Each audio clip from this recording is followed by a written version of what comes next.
Just like all of you, I was shocked last December when I watched Nick Shirley's bombshell investigation of migrant fraud in Minnesota, which called attention to the now infamous Quality Learning Center instead of learning and other schemes across that state.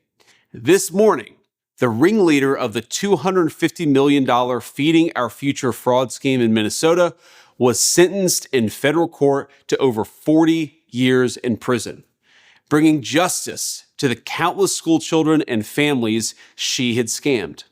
And on top of that, today, federal law enforcement launched a massive raid in Minneapolis. Across the city, agents have arrested 15 people for suspected fraud that amounted to $90 million. This includes two of the largest Medicaid fraud cases in Minnesota history, as well as the largest autism fraud scheme ever charged by the U.S. federal government. With this action, we're bringing justice to some of America's most vulnerable citizens and justice to the American taxpayer. In 2018, Minnesota tried to provide housing services for the homeless. They estimated that the cost of the program would be $2.5 million a year. By 2024, the program had exploded to $104 million annually, and almost all of it, was because of fraud. As a result, the state had to shut down the program and can no longer provide those services to Americans in need. So we've got homeless veterans sleeping on the streets because fraudsters got rich. But it's not just the homeless who are the victims of these fraudsters. The victims in the cases announced by DOJ today also include disabled Americans who rely on community support to live full, independent lives, and citizens for whom defrauding such programs is literally a matter of life and death.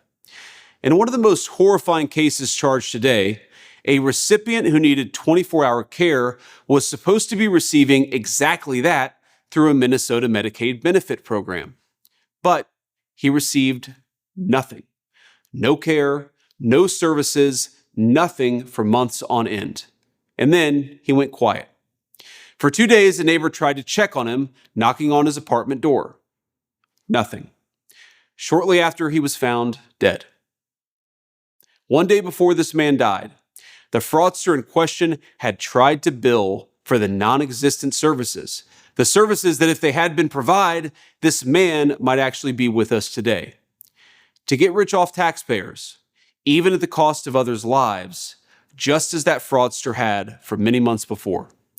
This kind of behavior is sickening. It's disgusting. It's an affront to all of us as Americans. And today we're saying clearly, no more. Our message is simple. If you're committing fraud, our task force will find you. We'll come after you, and we will not rest until justice is served. Don't defraud the American taxpayer.